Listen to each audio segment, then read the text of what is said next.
pencher vers moi son oreille, et je le chanterai toute ma vie.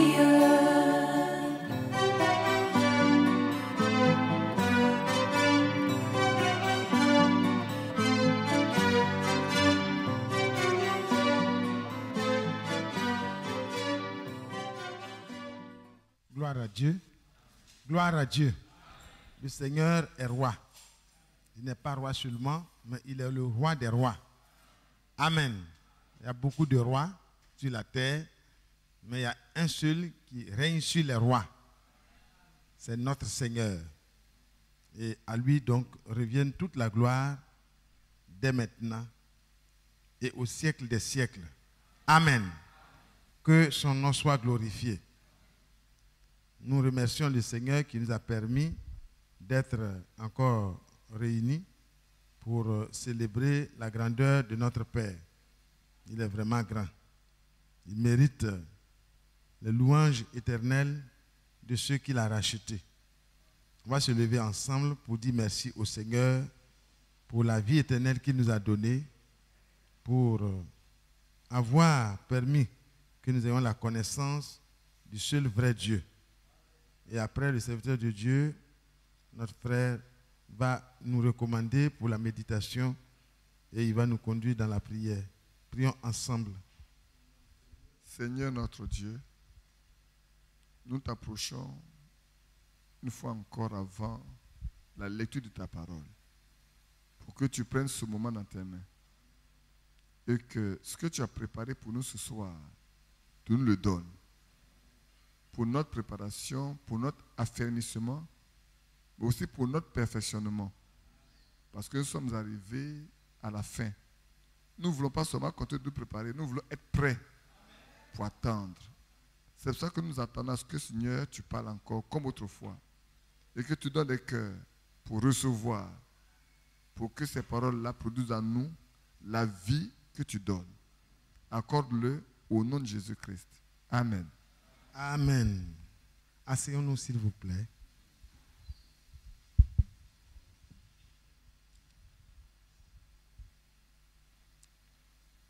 Gloire à Dieu.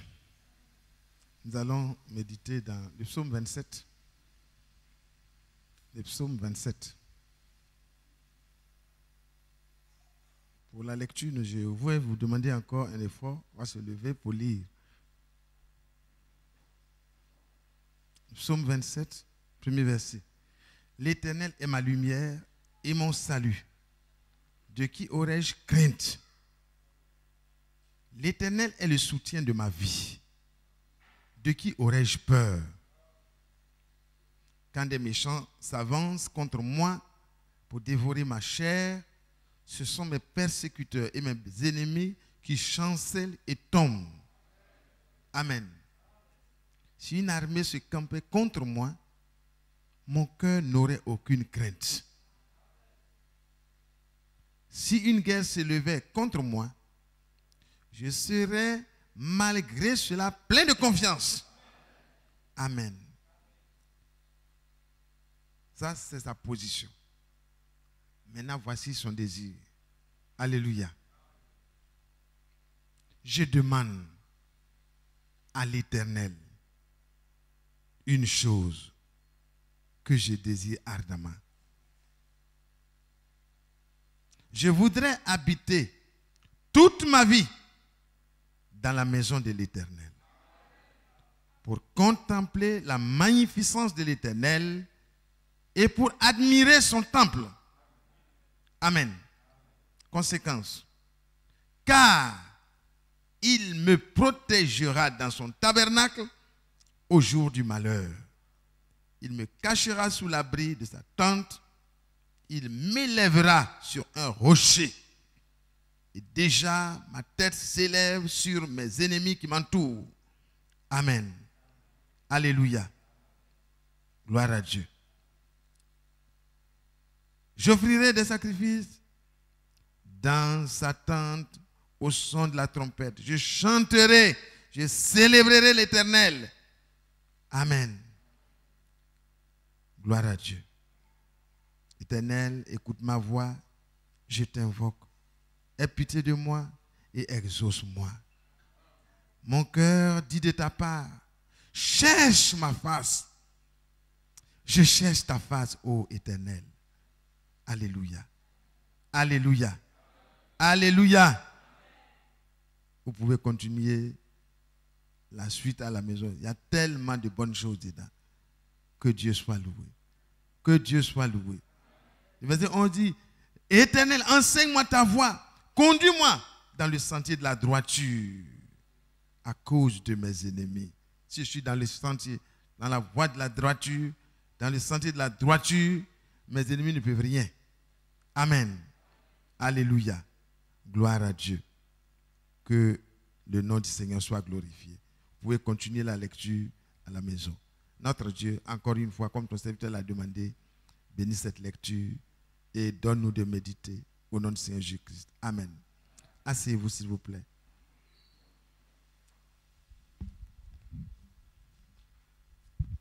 Vous savez, le Seigneur a dit, je suis la lumière du monde. Celui qui me suit ne marchera pas dans les ténèbres, mais il aura la lumière de la vie. Amen. Et ici, David, vous savez, quand il était choisi, il n'était pas parmi les favoris. Quand le choix devait se porter sur un des enfants d'Isaïe du moins, ce n'était pas lui qui était vraiment proposé par son père. Il était ignoré même derrière le troupeau. Mais Dieu l'avait choisi et avait déjà dit à son prophète, j'ai trouvé un homme selon mon cœur. Amen. Et donc, chacun de nous, par la grâce de Dieu en Jésus-Christ, et dans l'élection qui nous a été faite, voyez, en Christ, comme il est dit dans Éphésiens au chapitre 1, le verset 3, nous avons été élus avant la fondation du monde. Nous avons été choisis par Dieu. Le choix de Dieu s'est porté sur nous. Et il nous a donné son esprit pour que nous soyons des petits Christ. Alléluia. Des personnes choisies pour régner avec lui. Et un homme pareil, une personne qui a été choisie par Dieu, selon la grande miséricorde et la souveraineté de Dieu, la personne n'a rien à craindre. Et David pouvait dire ici, l'Éternel est ma lumière et mon salut. Il dit, de qui aurais-je crainte? Si effectivement l'Éternel est notre lumière. Paul a été envoyé pour nous faire sortir des ténèbres de nos ignorances et de nos pratiques, pour nous amener à cette position, pour que l'Éternel soit notre lumière. Amen. C'est pour ça que le message nous est parvenu. C'est pour que nous ne soyons plus dans nos croyances personnelles, dans nos religions, dans nos conceptions, dans notre caractère que nous avions avant. C'est pour que nous soyons dans cette position d'élection. Dieu nous a élus avant la fondation du monde. Et ceux qu'il a d'avance connus, il les a prédestinés ainsi. Et ceux qu'il a prédestinés, au moment opportun, il les a appelés à venir occuper leur position. Et cette position de David, nous pouvons en Jésus-Christ dire peut-être même plus. Parce que le Seigneur, il a déjà accompli tout pour ce qui nous concerne. Il est notre lumière. Et aujourd'hui, frères et sœurs, nous ne devons plus avoir crainte de quoi que ce soit dans la vie. Le Seigneur a pris position pour nous depuis Golgotha. Depuis la chute, il a promis. Mais à Golgotha, tout a été accompli. Pour que toi et moi, nous rentrions dans notre position. C'est un statut de fils de Dieu que le Seigneur nous a donné. Et il dit dans Éphésiens qu'il nous a adoptés pour devenir ses fils d'adoption. Il nous a élus. Amen. Ici, il dit, l'Éternel est le soutien de ma vie. De qui aurais-je peur? Vous savez qu'aujourd'hui, les gens, quand ils ont quelqu'un qui est au-dessus d'eux, qui est une personnalité, quand ils parlent dans le service où il est, et qu'il sait que le patron de tous ces services-là, c'est son oncle, ou bien c'est son tonton, ou bien c'est son père, cet enfant, même s'il est manœuvre pour le moment, mais il ne parle pas le même langage que même les cadres qui sont là. Il parle un langage d'assurance. Et comme c'est les hommes du monde, souvent, c'est l'arrogance. Mais normalement, ça doit lui amener à une position d'assurance. Ça veut dire, aussi longtemps qu'il se conduit correctement, on ne peut jamais l'évincer de ce service-là. Parce que celui qui est au-dessus de tout ça là, c'est son tonton, c'est son parent. Et ici, frère, pendant que l'univers, visible comme invisible, les démons, les dominations, les autorités, tout le monde des ténèbres, est encore et pour toujours sous le haut commandement du Seigneur lui-même. C'est-à-dire il est l'autorité suprême au-dessus de toutes ces choses-là. De tout ce qui est créé. C'est par lui et pour lui que tout a été créé. Et le Seigneur t'a choisi, m'a choisi pour que il soit lui-même celui qui éclaire ma marche. Il est mon salut. Et la question a tout son sens. Bon, dans cette position, frères et sœurs, de qui dois-tu avoir peur?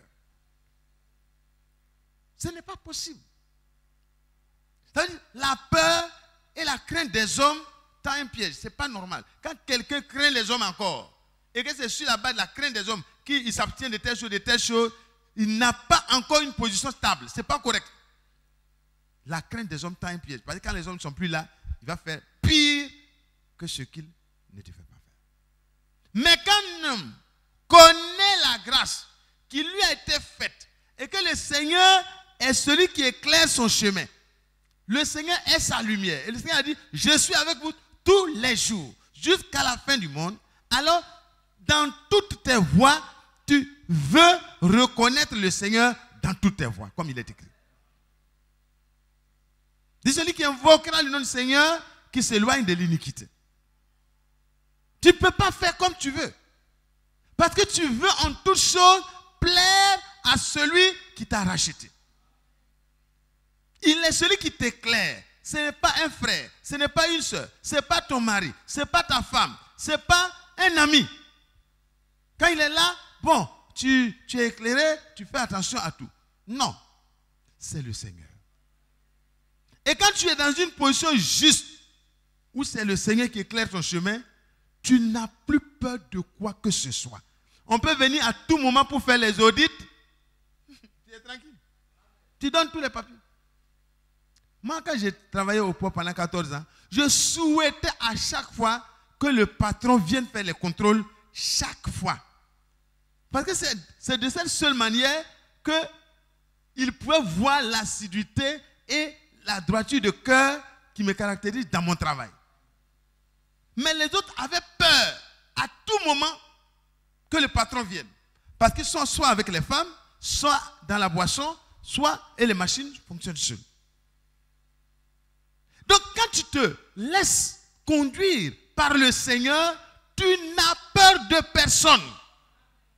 Tu respectes tout le monde. Tu donnes l'honneur à qui de droit. Tu donnes le respect à tes patrons. Tu es un enfant qui n'est pas impoli, tu n'es pas vraiment arrogant. Tu fais. Mais tu n'es pas effrayable. On ne peut pas t'effrayer. On ne peut pas t'effrayer. Quand on convoque une réunion, tu viens tranquillement. Tu n'as pas de crainte. Mais on dit, le méchant là, quand il voit, on n'a même pas commencé à le pousser, il commence à fuir. Il commence à fuir. Parce que il se demande, est-ce que quelqu'un n'a pas vu ce qu'il a fait? Voilà les forces de l'ordre qui sont là, les frères qui connaissent l'armée. Pour faire les enquêtes, souvent, on attrape facilement le coupable parce que avant, quand il voit même un corps habillé, il commence à avoir une attitude qui n'est pas sereine. Ce n'est pas la sérénité. Le chrétien est serein en tout. En toutes choses. Donc ici, frère, pour ne pas prendre beaucoup de temps, si l'Éternel est vraiment ta lumière et ton salut, tu n'auras crainte de rien. Et s'il est vraiment le soutien de ta vie, parce que dans Jérémie, il est dit, malheur à l'homme qui place sa confiance et qui s'appuie sur l'être humain dans les narines duquel sort un souffle. Parce que son appui là peut ne pas être là d'ici demain. Et si ton appui n'est plus là, tu n'es plus rien. Mais quand c'est le Seigneur, quand c'est l'Éternel, Amen. Il n'est pas dit, ici là il est dit bien l'Éternel. Ça veut dire celui qui n'a ni commencement ni fin, c'est lui qui est mon appui. Donc mon appui est éternel. Mon soutien ne finit jamais. C'est pour cela, frères et sœurs, je vous en supplie, la parole de Dieu qui est écrite là, Dieu a dit à ses serviteurs de les écrire pour que ça subsiste pour tous les élus. Ce n'est pas David qui avait cette assurance seulement, mais cette assurance est réservée à tous ceux qui vont mettre leur confiance en Christ pour être sauvés.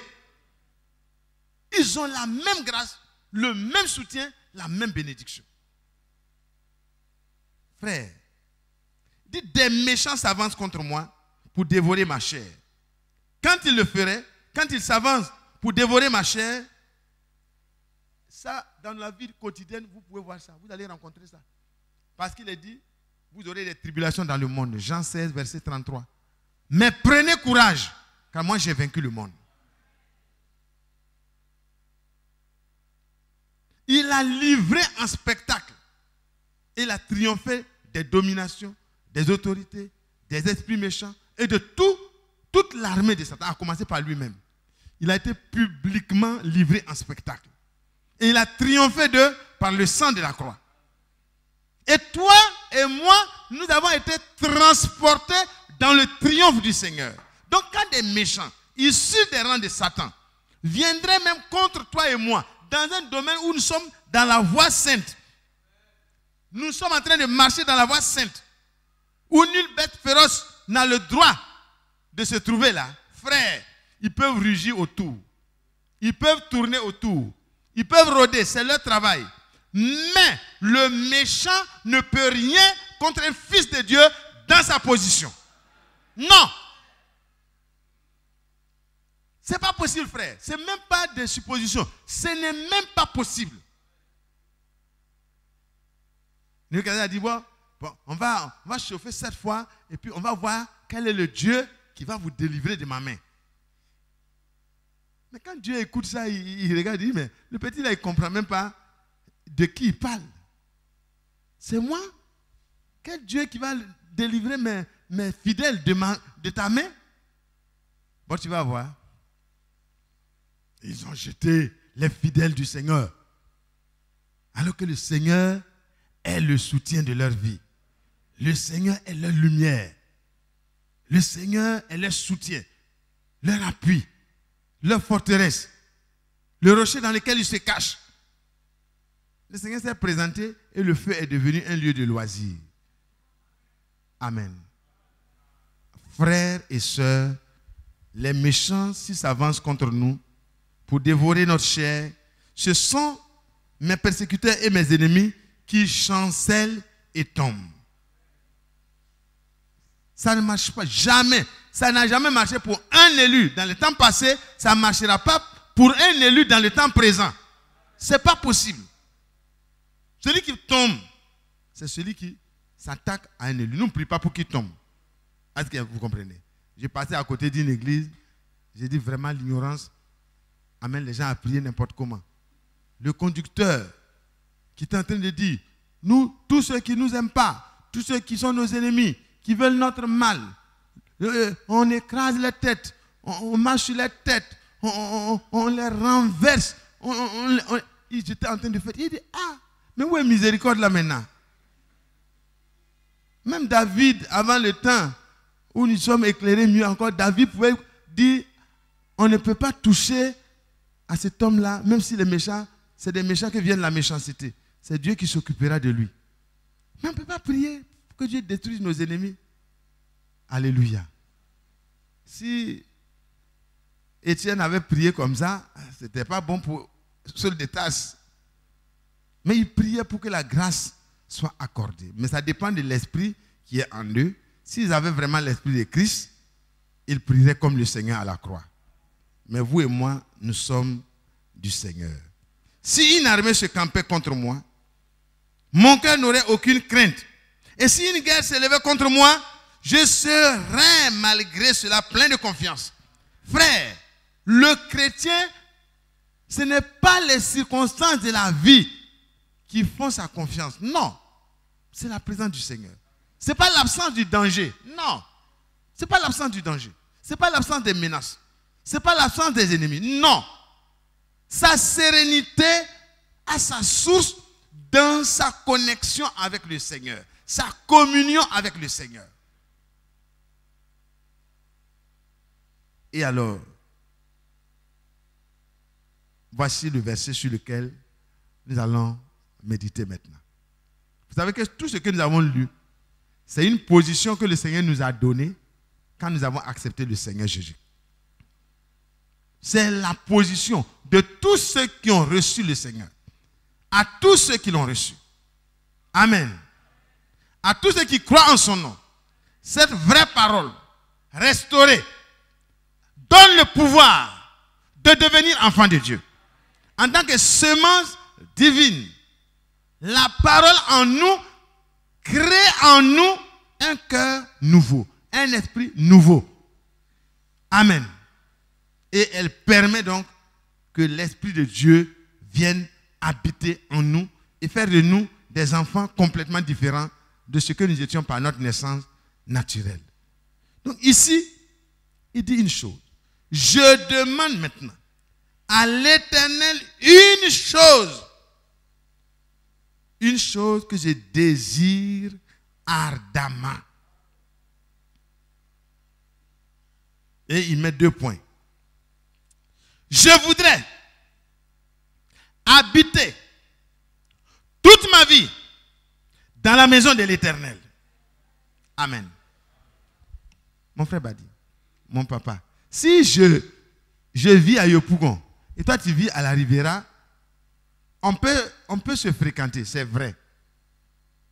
Mais s'il arrivait que je peux aller et puis habiter chez lui, matin et soir, à tout moment, je peux le voir. Je peux bénéficier de ses conseils. Je peux bénéficier de son soutien. Je peux bénéficier de ses prières. Je peux bénéficier des choses que je recevrai de manière séquentielle si nous sommes éloignés. Et la présence du Seigneur est la plus grande richesse du chrétien.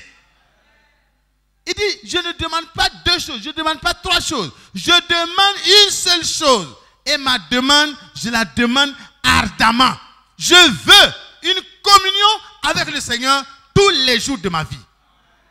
Frère, ce soir, je ne veux pas qu'on s'élargisse, on aille à gauche, on aille à droite. Le serviteur de Dieu a dit au début de l'année que nous voulons que cette année-là, chacun de nous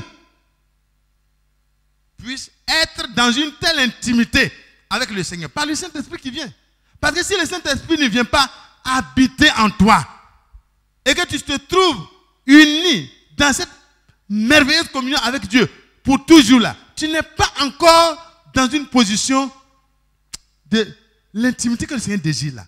Quand il parle de changer notre cœur, de nous donner un cœur nouveau, Ézéchiel 36, à partir du verset 25, vous allez jusqu'au verset 29, il dit, je vous donnerai un cœur nouveau. Je répandrai sur vous une eau pure. Et je vous purifierai de tous vos souillures et de toutes vos idoles. Il continue, il dit, je vous donnerai un cœur nouveau.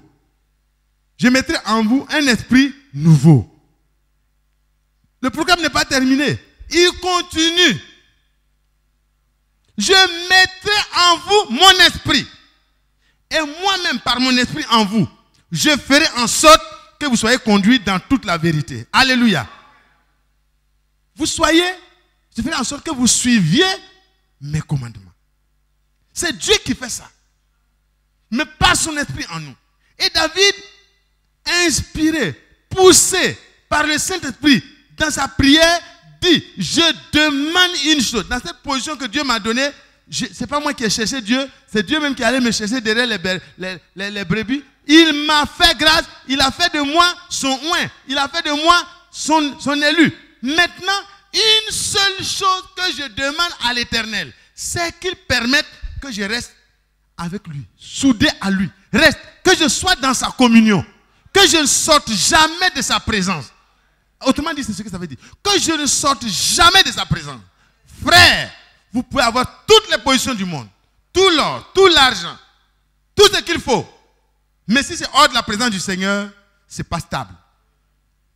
Mais si l'intimité avec le Seigneur est assurée et maintenue, tout ce que Dieu voudra faire en vous et au travers de vous, il le réalisera tranquillement. Parce que c'est sa grâce en vous qui le fera. Ça ne sera plus vous. Frères et sœurs, moi, quand Dieu m'a permis de comprendre que la vraie prière, les choses sur lesquelles le croyant de la fin des temps que nous sommes doit s'attarder, ça n'a pas changé. Dans tous les siècles, les vainqueurs là, c'est ça qui est leur vrai problème. Être dans l'intimité du Seigneur là, c'est ça, frère. Parce que les autres choses, c'est des accessoires. Ce que Dieu peut nous permettre de devenir sur le plan social, d'avoir tes choses, c'est par rapport aux besoins, c'est par rapport à ce qu'il veut que nous fassions. Mais l'intimité avec Dieu est la première chose et la chose la plus importante. C'est pourquoi il disait, quand il a parlé, il dit, Matthieu 6, verset 33, cherchez premièrement le royaume et la justice de Dieu. Et le reste, vos besoins, vos difficultés. Le reste, il met ça dans un ballot. Il appelle ça le reste. Le reste.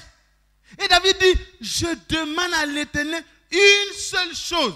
Et je désire ça ardemment. Ce n'est pas un désir, bon, on savait, Seigneur, donne-nous le Saint-Esprit. On veut avoir le Saint-Esprit comme les premiers. Et puis bon, on s'en va. Mais Seigneur, souviens-toi, mon mariage aussi. Seigneur, souviens-toi, Seigneur, souviens-toi, je veux une promotion sociale. Seigneur, souviens-toi. On est tellement noyés dans les souviens-toi. Frère, la seule chose qui est utile à toi et à moi, c'est l'intimité avec le Seigneur. Si ça c'est assuré, le Seigneur sait que tu as besoin de telle chose.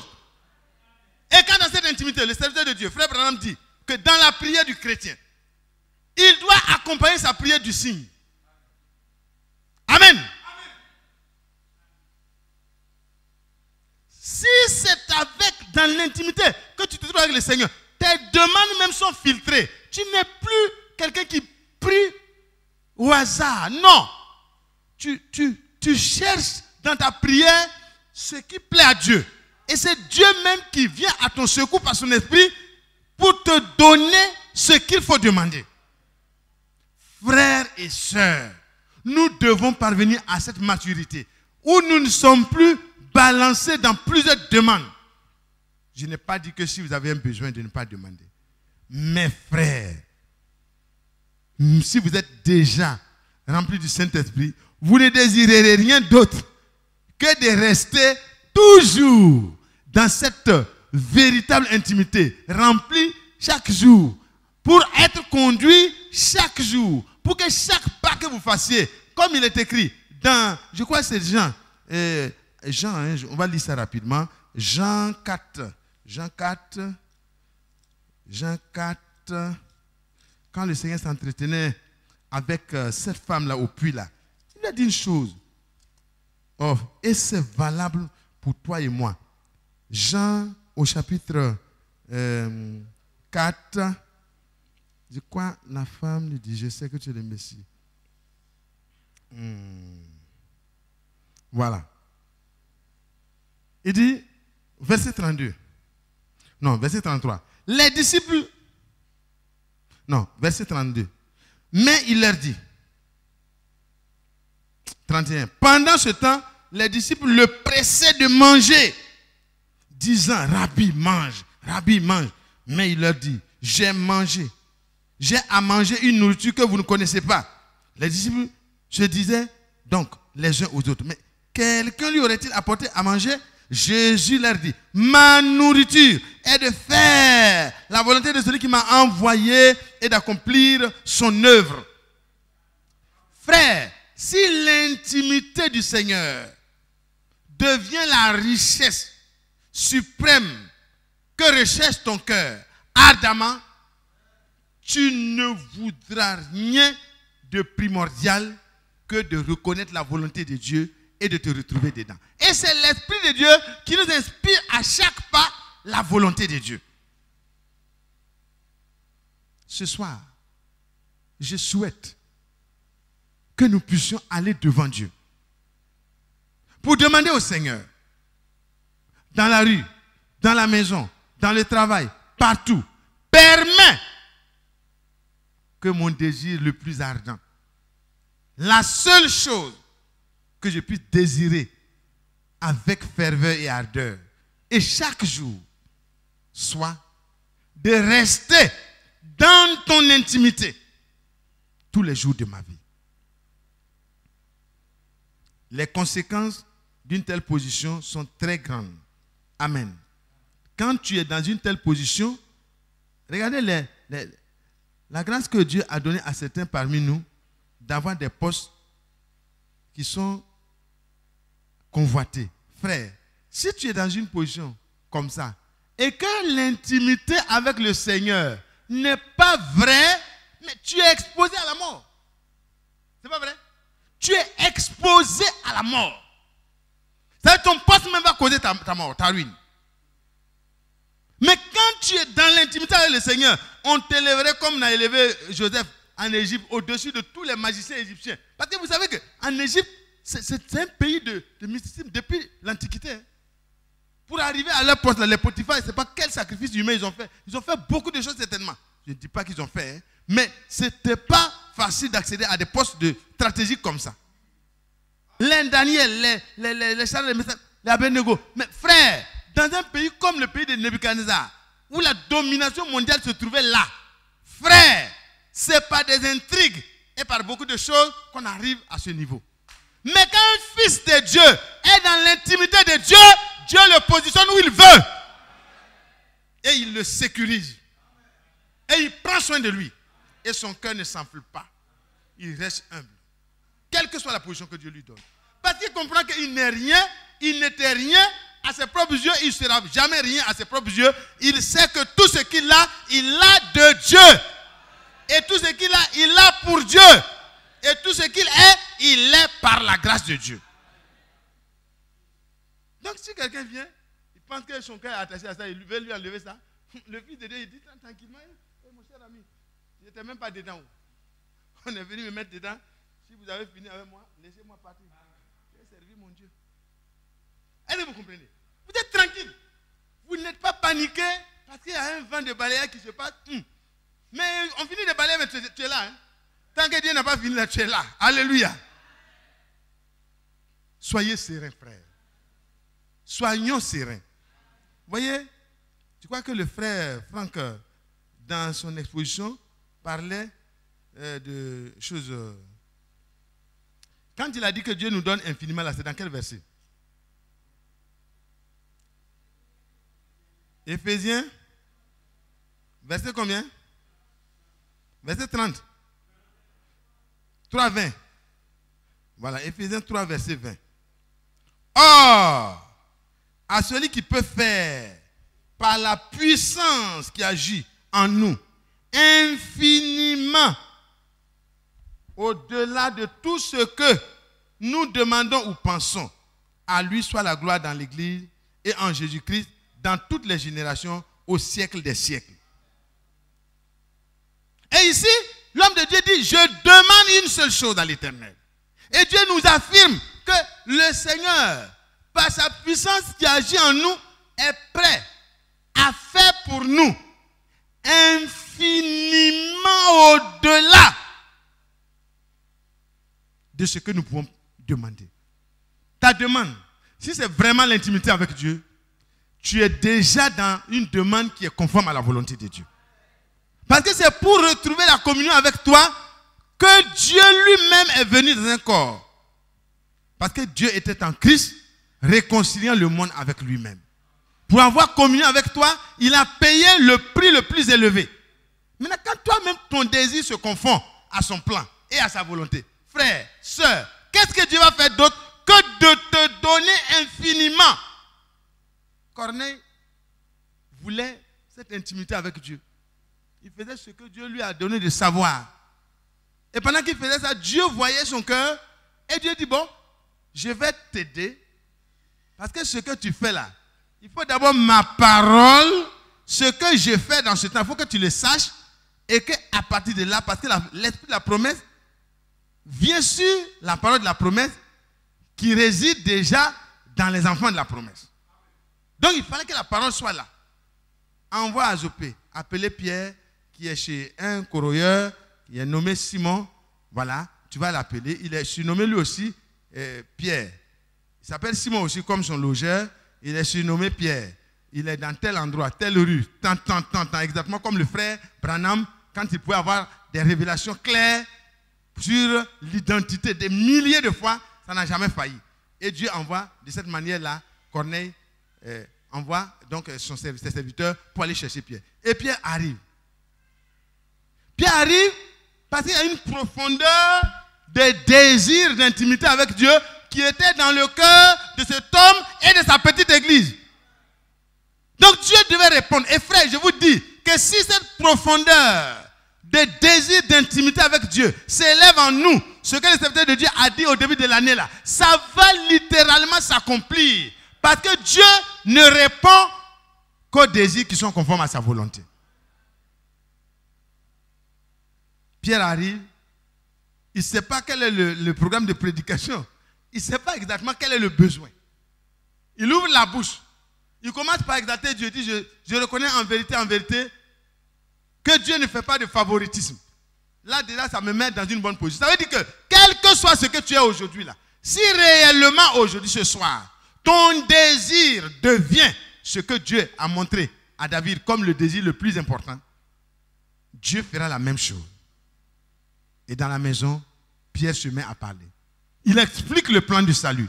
Il explique comment Dieu a décidé d'écraser la tête du serpent par le moyen de la rédemption. Et il explique tout, il détaille tout. Quand il arrive, que tous les prophètes, dans tous les âges, rendent de lui, de Jésus-Christ, le témoignage que quiconque croit en lui reçoit par son nom le pardon de ses péchés. Terminé. Le cœur était ouvert. Il demandait comment avoir le pardon des péchés pour retrouver l'intimité avec Dieu. Parce que c'est le péché qui a créé l'inimitié et c'est là que la séparation a eu lieu. Si le péché est ôté, la relation est rétablie, la réconciliation est réalisée et Dieu peut venir maintenant habiter dans l'homme et l'homme peut habiter en Dieu. Alléluia.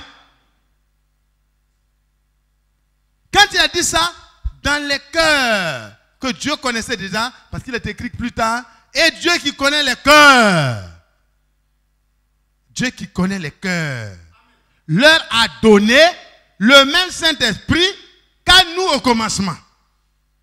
Alléluia. Et les choses se sont déclenchées. Et voilà que tout ce qui s'est passé à la Pentecôte se repasse exactement dans la maison d'un païen, où étaient réunis peut-être tous les païens de son temps, de sa ville. Ils étaient là.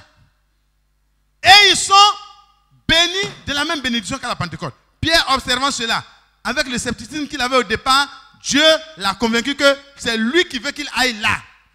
Et quand il est allé, Dieu fait la même chose qu'il a fait dans la Pentecôte. Et Pierre dit donc à ceux qui étaient là témoins, qui pouvaient aller faire des rapports à Jacques, ah, Pierre est rentré dans la maison des païens. Et puis voilà ce qu'il a fait.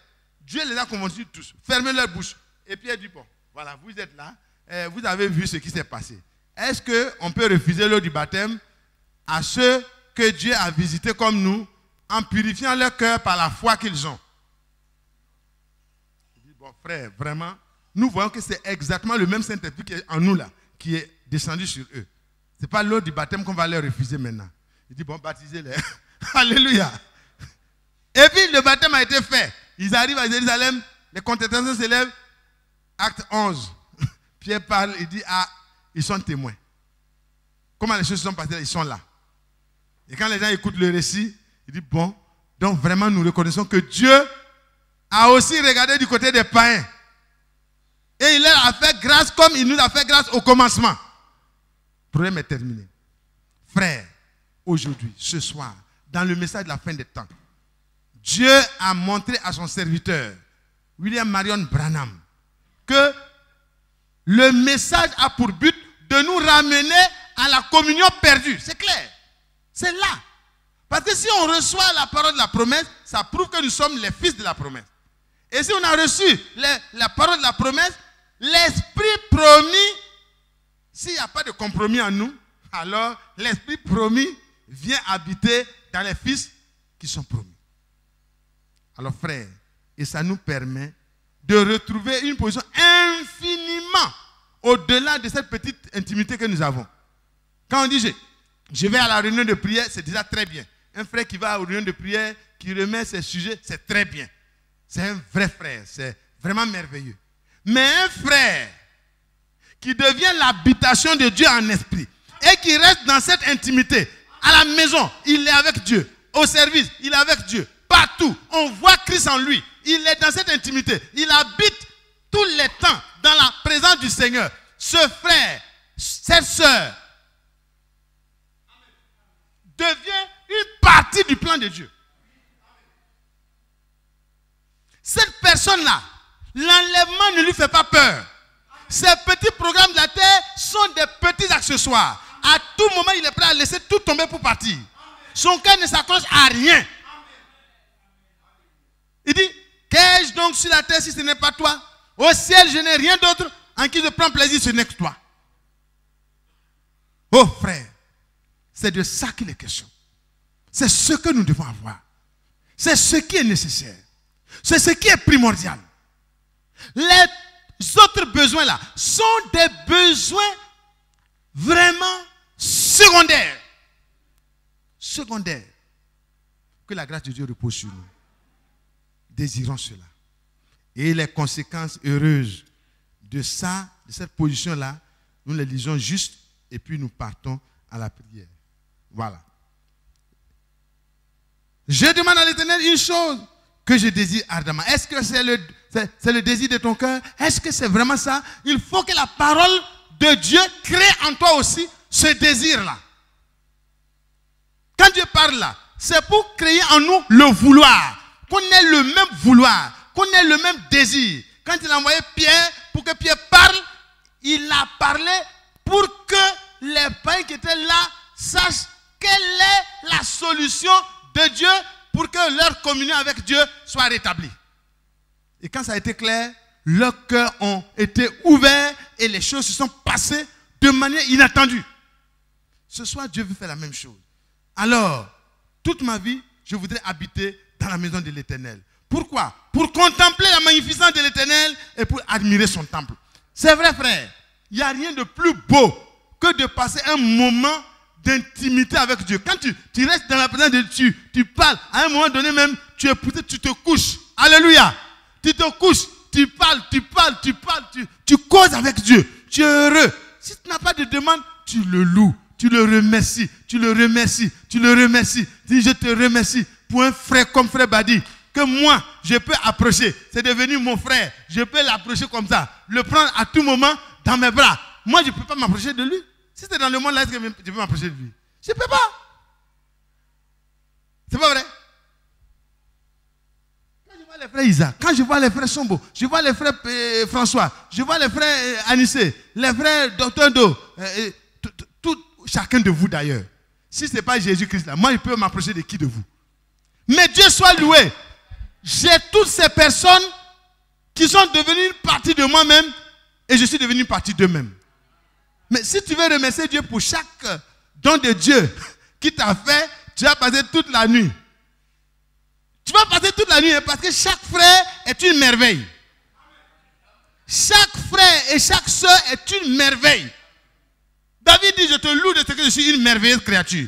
Et Dieu prend des merveilleuses créatures comme ça. Chacun a sa spécificité. C'est des fleurs de plusieurs couleurs. Et Dieu prend ces personnes-là, il me donne cadeau. Je ne dois pas jouer avec ça. Je dois contempler la bonté de Dieu, la magnificence de Dieu. Regardez l'œuvre de la croix. Quand tu commences, tu t'assois dans la présence de Dieu, tu dis, comment Dieu m'a racheté. Comment Dieu a fait pour prendre un tel homme, un homme vil, un homme pourri, un homme mauvais, un homme méchant, un homme orgueilleux, un homme qui mérite uniquement l'enfer. Et Dieu décide dans sa souveraineté de faire de moi son enfant. Tout ce que j'ai été dans le passé n'a pas pu empêcher Dieu de réaliser son plan. Et je commence à aimer Dieu. Vous pensez que Dieu va s'arrêter en chemin? Non! Et quand tu contemples cette magnificence, cette bonté, cette miséricorde, cette bonté de Dieu, tu peux rester devant Dieu pour remercier Dieu. Le matin va arriver, tu ne vas même pas savoir. Et puis tu ne sens pas la fatigue. Hein? N'ayez pas peur de vous lever pour prier, hein, frère et soeur. N'ayez pas peur. Quand vous avez passé le temps à prier, quand vous vous levez, vous êtes mieux requinqué que quand vous avez dormi. Dites Amen. Vous qui avez peur de vous lever pour prier là, levons-nous pour prier. Que la grâce du Seigneur nous soit multipliée. Et il dit quoi? Voilà. Il me protégera dans son tabernacle au jour du malheur. Et il me cachera sous l'abri de sa tente. Il m'élèvera sur un rocher. Voyez? Quand il y aura une difficulté, frère, si tu vis dans l'intimité de Dieu, si tu vis dans l'intimité de Dieu, toutes les difficultés qui peuvent s'élever contre toi, ça doit affronter Dieu d'abord. Parce qu'il a dit, ne touchez pas à mes oins. Celui qui a reçu l'Esprit de Dieu en lui, il devient un homme marqué de Dieu. Un homme qui porte la marque de Dieu. Un homme qui porte le signe de Dieu. Même quand l'ennemi le voit, il le distingue. D'abord. Parce qu'il se garde du mal et le malin ne le touche pas. Amen. Mais un tel homme, partout où il est, vous savez que les hommes ont des satellites. Et les satellites détectent la présence de ceux qui sont connectés. Partout où ils sont, les satellites les localisent. C'est pas vrai? Les hommes ont créé un appareil dit géolocalisation. Ça, c'est l'homme. Hein? Là où tu es, à cause de ce que tu es géolocalisé, on sait où tu es. Mes frères, quand tu as la marque de Dieu, quand tu as la vie de Dieu, quand tu es dans l'intimité de Dieu, quand tu es dans le plan de Dieu, tu es rentré dans sa volonté. Partout où tu te trouves, l'ennemi ne peut rien faire contre toi. Dites Amen. Dites Amen. C'est une sécurité éternelle. La vraie sécurité éternelle, c'est là. Et c'est pourquoi je désire une seule chose. Et je la désire ardemment. Et Dieu me dit qu'il me donnera au-delà, infiniment au-delà. Il fera infiniment au-delà de ce que moi je vais demander ce soir. Ou de ce que je peux penser. Parce que ce que Dieu a calculé pour vous là, ça dépasse ce que vous pouvez penser. Vous ne pouvez pas calculer ça. Moi je peux décider de donner quelque chose à un frère. Comme je suis limité, le frère peut imaginer jusqu'où je peux arriver. Parce que moi-même, ce que je possède là, on peut connaître la limite. Mais quand c'est Dieu qui a réalisé un plan pour ceux qui lui sont chers, quand Paul a vu, il dit qu'on ne peut pas imaginer, on ne peut pas concevoir ce que Dieu a préparé pour ses élus. Donc, oublie les petits problèmes de la terre. Oublie les petits besoins de la terre. Oublie les difficultés. Non, il faut regarder au Seigneur comme étant ta seule richesse, ta vraie richesse. Et le reste, il dit, ceux qui croient de cette manière-là, les miracles les suivent. Au fur et à mesure qu'ils avancent, s'il y a un besoin, Dieu crée ça. S'il y a un besoin, Dieu crée ça. Avant que le frère parte au port, Dieu avait déjà montré. Avant qu'il ne reparte au port, là, Dieu avait déjà montré. Il dit, bon, à un moment donné, je vais les ramener, mais il n'occupera plus le petit bureau là, il occupera un bureau vaste. Allez-y voir. C'est vaste. Mais ça, c'est petit. Ça, c'est petit. Ce qui l'attend au ciel là, ce qui t'attend au ciel là, c'est encore plus vaste. Donc Dieu nous donne un peu ici pour nous montrer qu'il nous encourage.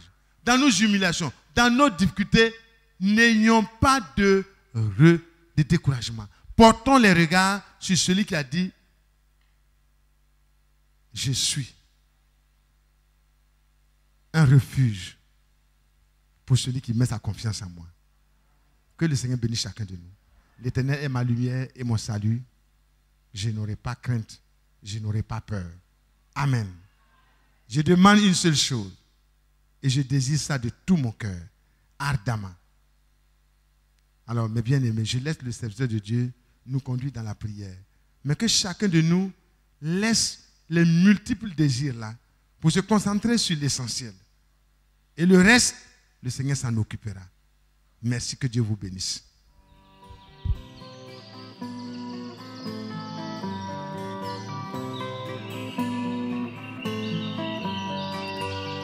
J'aime l'Éternel, car il entend ma voix. Il a penché vers moi son oreille, et je le chanterai.